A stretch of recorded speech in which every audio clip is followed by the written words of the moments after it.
1절에서 14절 말씀까지입니다. 다니엘서 7장 1절에서 14절 말씀까지 제가 봉독하겠습니다. 바벨론 벨사살 왕 원년에 다니엘이 그의 침상에서 꿈을 꾸며 머릿속으로 환상을 받고 그 꿈을 기록하며 그 일의 대략을 진술하니라.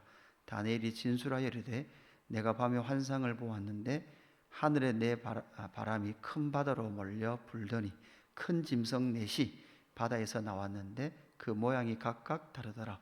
첫째는 사자와 같은데 독수리의 날개가 있었더니 내가 보는 중에 그 날개가 뽑혔고 또 땅에서 들려서 사람처럼 두 발로 서게 함을 받았으며 또 사람의 마음을 받았더라. 또 보니 다른 짐승 곧 둘째는 곰과 같은데 그것이 몸 한쪽을 들었고 그 입의 잇사이에는 새 갈빗대가 물렸는데 그것에게 말하는 자들이 있어 이르기를 일어나서 많은 고기를 먹으라 하였더라. 그 후에 내가 또 본즉 다른 짐승 곧 표범과 같은 것이 있는데 그 등에는 새의 날개 넷이 있고 그 짐승에게 또 머리 넷이 있으며 권세를 받았더라.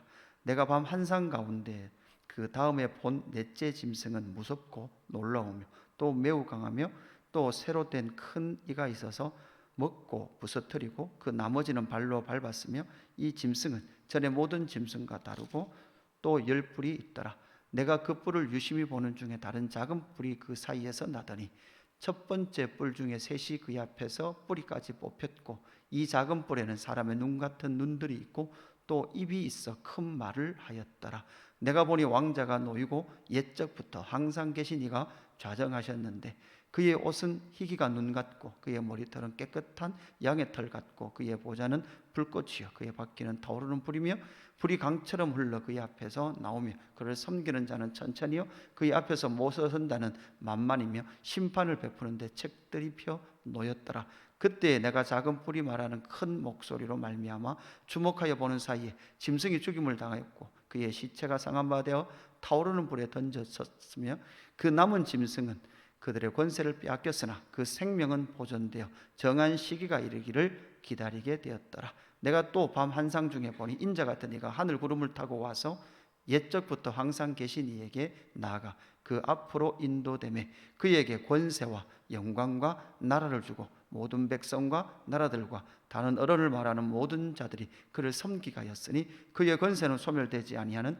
영원한 권세여 그의 나라는 멸망하지 아니할 것이니라. 아멘. 우리는 다니엘서 7장 말씀을 만나게 됩니다.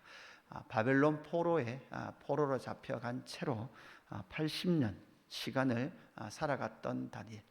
그 다니엘의 삶을 통해서 하나님은 우리에게 하나님의 역사, 하나님이 이 세상을 통치하시는 그 역사를 우리에게 보여주고 있습니다. 그래서 1장에서부터 6장까지는 다니엘이 살았던 그 역사적 사건을 우리에게 말씀해 주고 있고 7장부터 이제 마지막 12장까지는 묵시적 문학 방법을 통해서 그러니까 환상이라는 방법을 통해서 하나님의 계시를 알려주고 있는데 이 묵시는 다니엘 시대는 명확하게 다 알지 못하는 일부를 가려서 환상을 통해서 보여주는 그 문학적 방식인 묵시라는 방법을 통해서 미래를 그들에게 알려주고 있습니다. 우리가 잘 알듯이 1장에서부터 6장까지 다니엘은 사실 항상 꿈을 잘 해석했습니다. 꿈의 내용을 알지 못하는데도 불구하고 내용까지 알면서 꿈을 해석해 주었지만 이 7장부터는 이제 이런 환상들의 내용들을 천사가 해석해 주지 않으면 잘 이해할 수 없을 만큼 아주 독특한 그런 환상들을 다니엘에게 주고 있습니다.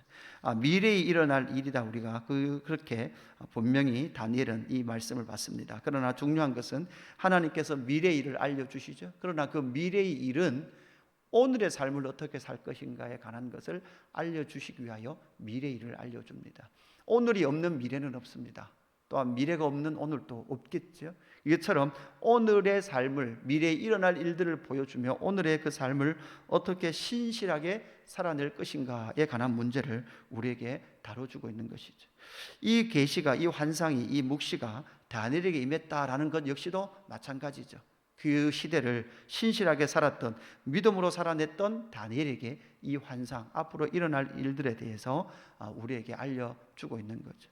다니엘서 7장부터 12장까지는 그래서 이 많은 문학 과학적 방식, 묵시 문학을 통해서 많은 환상을 통해서 앞으로 일어날 일들에 대해서 말해주고 있는데요. 그러니까 상당히 긴 시간, 예수님께서 다시 오시는 재림의 시간까지 이런 환상을 통해서 알려주고 있습니다. 그래서 이 다니엘서 7장부터는 우리가 요한계시록에 나오는 많은 환상들과 함께 연결되어 있다는 사실을 기억하면서 하나씩 그 환상들을 해석해 갔으면 좋겠습니다. 오늘 이 7장 1절부터 해서 14절까지는 세 개의 환상이 연속해서 보여지게 됩니다. 그리고 이제 15절부터는 이 꿈을 해석하지 못한 채 번민하고 있었던 다니엘에게 이제 이 꿈의 의미를 해석해 주고 있는 해석의 내용이 나타나게 됩니다. 그래서 먼저는 오늘 이 아침에는 세 개의 환상의 내용을 한번 살펴보았으면 좋겠습니다. 첫 번째 환상은 어떤 환상입니까? 네 짐승의 환상입니다. 네 짐승의 환상이 나타나는데 2절에 보니까 다니엘이 진술하여 이르되 내가 밤에 환상을 보았는데 하늘에 네 바람이 큰 바다로 몰려 불더니 이렇게 되어 있습니다. 그러니까 바람은 원래 한쪽으로 부는데 그죠? 동쪽에서 서쪽, 서쪽에서 동쪽으로 불더니 이렇게 부는데 하늘에 네 바람이 다 어디를 향하여 불어요? 큰 바다로 몰려 불고 있습니다. 독특한 바람이 불고 있는데 그곳에서 3절에 보니까 큰 짐승 넷이 바다에서 나왔다 이렇게 말하는 네 짐승의 환상을 우리가 보게 됩니다. 그러면서 특별히 이 큰 짐승이 어디로부터 나왔어요? 바다로부터 그렇게 나왔습니다. 우리가 잘 알듯이 성경에서의 바다의 이미지, 여러분 이건 여기 이제 이 7장부터 나오는 것 이미지가 중요합니다. 그러니까 눈으로 보이는 그 이미지를 뭘로 바꿔놨습니까? 글로 바꿔놨습니다. 그림을 보고 글로 쓰듯이 지금 이런 이미지를 보고 이 글로 표현하고 있는 모습을 보게 되는 거죠. 그래서 바다라는 이미지는 항상 요한계시록에도 뱀이라든지 사탄이라든지 악의 세력들이 기거하는 혼돈의 공간, 인간이 알 수 없는 그런 공간의 이미지를 가지고 있습니다. 그래서 새하늘과 새 땅에는 뭐가 없다고 그랬습니까? 바다가 없다라고 그렇게 이미지를 그려주듯이 이 혼돈과 공허의 공간이며 악의 세력이 기거하고 있는 바다로 상징되는 그곳으로부터 큰 짐승 넷이 나왔다 이렇게 말합니다. 첫째 짐승은 어떤 모습입니까? 사자와 같습니다. 독수리의 날개에 있습니다. 여러분 사자는 땅의 짐승의 왕입니다. 독수리는요 하늘의 짐승의 왕입니다. 그러니까 땅과 하늘의 그런 짐승의 최고의 통치의 모습들을 가지고 있다라고 볼 수 있습니다. 그러나 날개가 뽑히는 말미암아 땅들에 들려서 사람처럼 두 발로 서 있습니다. 또한 사람의 마음을 받은 그런 모습을 가지고 있습니다. 둘째는 곰과 같습니다. 곰과 같고 그 입 사이에는 새 갈빗대가 물려 있고 많은 고기를 먹는 그런 모습으로 등장을 하고 있습니다. 세 번째는 6절에 보니까 표범 같은 짐승 세 번째가 나오죠. 새의 날개 넷이 있고 그 짐승에게 또 머리 넷이 있으며 권세를 받았다 이렇게 되어 있습니다. 네 번째 짐승은요, 네 번째 짐승이 이 환상의 핵심인데 네 번째 짐승은 7절에 보니까 무섭고 놀라우며 또 매우 강하며 또 새로 된 큰 이가 있어서 먹고 부서뜨리고 그 나머지는 밟았으며 이 짐승은 전에 모든 짐승과 다르고 또 10뿔이 있었다라고 우리에게 말씀해 주고 있습니다. 그리고 보니까 여러분 이것이 네 개의 짐승으로 표현되어 있죠. 첫 번째는 사자와 독수리 날개, 곰, 표범, 아주 무서운 나라로 상징되고 있는 이 나라. 여러분 이것은 우리가 잘 알듯이 이미 다니엘서 2장에 느부갓네살 꿈을 누가 해석해줘요? 다니엘이 해석해주면서 앞으로 일어날 여러 왕들, 앞으로 시대에 일어날 여러 왕들에 대한 꿈이다라는 것을 해석을 해주지 않았습니까? 그것처럼 일어날 네 개의 나라, 첫 번째 나라는 바벨론이죠. 그러니까 사자와 독수리, 신상으로 보면 금신상 꿈에 보면 머리에 해당되는 그러한 나라 바벨론이라는 나라를 우리에게 보여주고 있습니다. 둘째는 곰과 같죠. 이 사이에 새 갈빗대가 있고 많은 것을 먹었던 바로 페르시아, 고레스의 나라 페르시아의 나라입니다. 세 번째는 표범이지 않습니까? 표범은 아주 빠르죠. 이게 헬라, 그러니까 알렉산더, 아주 급속하게 나라를 점령하고 또한 이 알렉산더가 빨리 죽음 이후로 4명의 신하들이 나라를 나눠 가져갔던 것처럼 바로 그런 역사로 대표되고 있는 세 번째 짐승 표범과 같은 그 나라가 등장하게 되죠. 핵심은 이 넷째 짐승인데 이건 바로 로마를 말하고 있습니다. 새로 된 큰 일가 있어서 부서뜨리고 또 이기고 또 이기는 그런 나라, 로마라는 그 나라, 아주 무서운 나라로 등장하고 있는 네 번째 나라가 핵심, 이 환상의 핵심이 되겠습니다. 이것을 통하여 이 로마라는 나라, 네 번째 짐승의 나라는 17절, 내일 볼 본문이지만 이 17절에도 보니까 이렇게 되어 있습니다. 그 네 큰 짐승은 세상에 일어날 뭐라고요? 내 왕이라, 이렇게 분명히 말씀을 하고 있습니다. 이 나라를 통해서 이 네 나라가 등장하고 이 네 나라 중에서 로마라는 마지막 이 짐승과도 같은 아주 무섭고 모든 것을 무너뜨리며 매우 강한 이 나라, 이 새로 된 큰 일을 가지고 있는 이 나라가 등장할 것이다라고 말한 이후에 그 나라에 대해서 8절에 하나 더 설명을 하고 있습니다. 내가 그 뿔을 유심히 보는 중에 다른 작은 뿔 사이에서 났다. 이렇게 10뿔이 있었다라고 이야기를 하죠. 10뿔이 있고 그 중에 뿔 하나가 났고 그 첫 번째 뿔 중에 셋이 그 앞에서 뿌리가 뽑혔다. 이 작은 뿔을 가진 존재가 나타났다. 이 내용이 후반부에도 다시 한 번 더 등장하겠지만 우리가 잘 알듯이 이 뿔을 해석은 셀루쿠스 왕조 때 안티오쿠스 4세를 예표하고 있는 그 내용입니다. 에피파네스 미치광이라고 말했던 그가 예루살렘 성전을 돼지 피로 물들였던 이러한 왕의 등장의 예표로 말씀해 주는 내용입니다. 이 10뿔이 있는 내용들은 또 내일 본문이지만 24절에 보니까 이렇게 말씀하고 있죠. 그 10뿔 뽑은 그 나라에서 일어날 10왕이요, 이렇게 되어 있습니다. 그러니까 10명의 왕, 그러니까 단지 그 숫자로서 10이라는 것보다는 상징이니까요. 열의 왕이라는 것은 모든 예정된 그런 왕들이 등장할 것이다 라는 것을 우리에게 말씀해 주고 있습니다.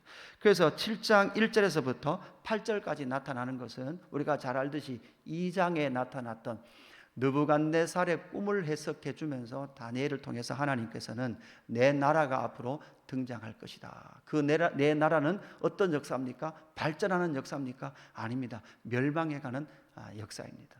순서도 보면 여러분 이제 금에서부터 시작해서 뭐로 끝납니까? 새와 흙으로 끝나버립니다.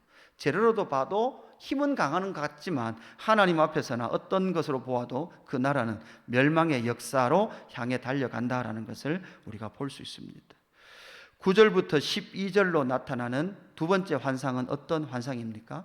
옛적부터 항상 계신 이의 환상입니다.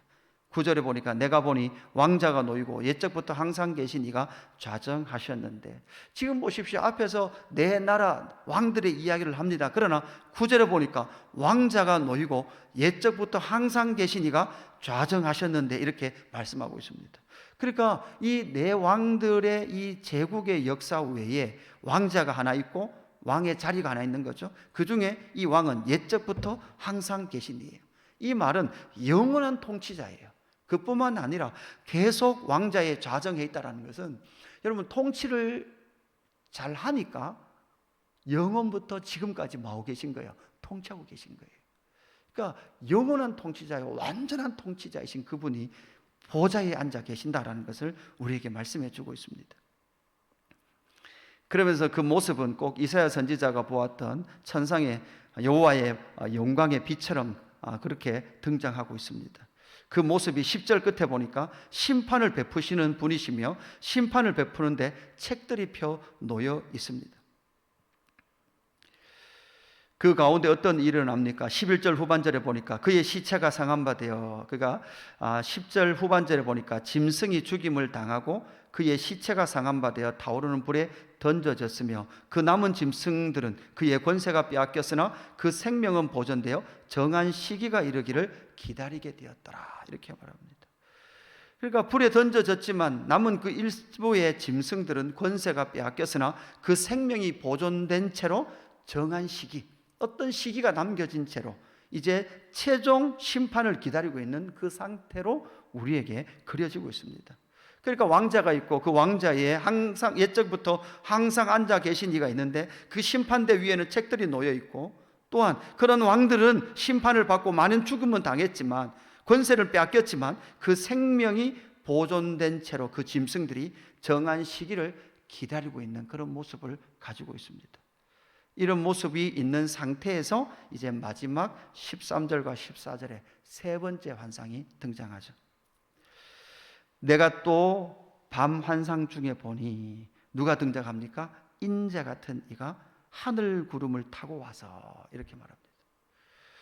여러분, 여기서 인자 같은 이라는 것은 우리가 잘 알고 있습니다. 누구를 말합니까? 메시아 예수 그리스도를 말하고 있죠. 근데 이 예수 그리스도께서 구름을 타고 와서 이렇게 말하는 거 봐서는 이 인자 같은 이가 오시는 것이 초림을 말하고 있습니까? 재림의 그림을 그려주고 있습니까? 재림의 그림을 그려주고 있습니다. 요한계시록에 나타난 구름 타고 다시 오실 재림의 메시아를 우리에게 이 다니엘서에 이미 그려주고 보여주고 있는 것이죠. 그 인자 같은 이가 옛적부터 항상 계신 이에게로 나아가 그 앞으로 인도됩니다. 그렇게 인도됨에 14절에 보니까 그에게 권세와 영광과 나라를 주고 모든 백성과 나라들과 다른 언어를 말하는 모든 자들이 그를 섬기게 하였으니 그의 권세는 소멸되지 아니하는 영원한 권세요 그의 나라는 멸망하지 아니할 것이니라. 여러분, 이 말씀은 다니엘서 2장 44절 다니엘을 통해서 환상을 해석해 주신 이후 그의 영원한 나라, 영원히 망하지도 아니할 것이요 그 국권을 다른 이에게도 뺏기지 아니하실 하나님의 영원한 나라가 손대지 아니한 도를 통해서 이 땅 가운데 이루어질 것이다 라고 예언하고 있었던 그 예언이 이 말씀을 통해서 기어이 성취되었다라고 말씀하고 있는 거죠. 그래서 손대지 아니한 돌, 그러니까 깎아 만들지 아니한 돌이 그 느부갓네살 신상을 무너뜨린 이후로 그 돌들이 만국을 덮으며 예수의 나라, 예수의 세상을 이 땅 가운데 만드실 것이며 그 예수께서 다시금 구름 타고 인자 같은 이로 이 땅 가운데 오셔서 영원한 심판, 영원한 하나님의 나라로 이끄실 것이다 라는 것을 우리에게 말씀해 주고 있는 것이죠. 그래서 하나님의 나라는 어떻게 다시 시작됩니까? 초림의 예수 그리스도를 통하여 세상 권세를 멸하시고, 그러나 아직도 그들은 정한 짐승, 정한 시기, 남은 짐승은 정한 시기가 있습니다. 초림에부터 언제까지요? 재림의 예수님 오시는 그날까지. 사탄의 권세는 멸망한 것 같고 그의 권세는 패배했습니다. 그러나 정한 시기가 아직 남은 채 그들의 생명이 보존된 채로 예수님의 초림과 재림 사이에 존재하고 있습니다. 그 속에 하나님의 백성들이 살아가고 있습니다. 여러분, 이것이 바로 신약 시대의 특징이고 주님이 다시 오시는 그날, 구름 타고 다시 오시는 그날 영원하신 하나님의 나라를 이제는 시작하신 하나님의 나라를 완성으로 이끌어가고 계시다라는 것을 우리에게 말씀해 주고 계시는 겁니다. 그래서 오늘 이 7장 1절부터 이 14절까지 나타나는 세 가지의 환상은 다니엘서 2장에 나타난 느부갓네살 신상을 해석해 줬던 그것이 역사 속에 실제로 어떻게 이루어지며 손대지 아니한 돌이신 예수 그리스도의 초림의 예수님과 재림의 예수님을 통해서 기어이 모든 백성과 나라와 다른 언어를 말하는 모든 자들이 그를 섬기게 하였으니 그의 권세는 소멸되지 아니할 영원한 권세요 그의 나라는 멸망하지 아니할 것이다 라는 말씀을 통해서 신약 시대, 이미와 아직의 시대를 살아가는 저와 여러분이 유일하게 바라보며 섬겨야 될 분은 바로 인자 같은 이 오직 예수 그리스도뿐이다 라는 사실을 기억하면서 오늘 이 하루도 예수 그리스도를 바라보는 저와 여러분 되기를 주님의 이름으로 축복합니다.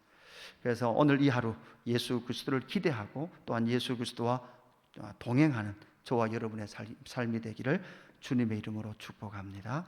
기도하겠습니다. 하나님 아버지, 짐승들이 다스리는 이 세상, 이 제국의 역사가 신구약 중간 시대에 펼쳐졌으며 기어이 무섭고 놀라우며 매우 강한 새로 된 큰 일을 가진 로마가 등장하는 그때에 때가 참에 손대지 아니하신 돌이신 예수 그리스도가 그 제국을 무너뜨리시고 이미 하나님의 나라가 시작된 그 하나님의 나라의 영광을 이 땅에 펼치시며 신약시대, 교회 시대를 시작하신 줄로 믿습니다. 그 교회 시대 역사 가운데 우리는 기대합니다. 구름 타고 오실 인자 같은 그 구름 타고 오실 그 인자 같은 예수 그리스도께서 마지막 최종 심판주로 오실 그날을 고대하며 하나님의 나라를 살아내는 저희들 될 수 있도록 인도하여 주옵소서. 하나님, 그에게 권세와 영광과 나라를 주시고 모든 백성과 나라들과 다른 언어를 말하는 모든 자들이 그를 섬기겠다고 말씀하셨사오니 하나님 온 왕의 왕이신 영원한 왕이신 예수 그리스도를 섬기며 오늘 이 하루도 기쁨으로 살아가는 저희들 될 수 있도록 인도하여 주옵소서. 고난당하는 자 있습니까? 환난당한 자 있습니까? 심령이 두려워 떠는 자 있습니까? 세상 가운데 놀랍고 고통 중에 있는 자들이 있습니까? 눈을 들어 인자 같은 이신 예수 그리스도를 바라보는 저희들 되게 하여 주옵소서. 감사함을 드리며 구주 예수 그리스도 이름으로 기도드리옵나이다. 아멘. 하늘에 계신 우리 아버지여, 이름이 거룩히 여김을 받으시오며 나라가 임하시오며 뜻이 하늘에서 이루어진 것 같이 땅에서도 이루어지이다. 오늘 우리에게 일용할 양식을 주시옵고 우리가 우리에게 죄 지은 자를 사하여 준 것 같이 우리 죄를 사하여 주시옵고 우리를 시험에 들게 하지 마시옵고 다만 악에서 구하시옵소서. 나라와 권세와 영광이 아버지께 영원히 있사옵나이다. 아멘.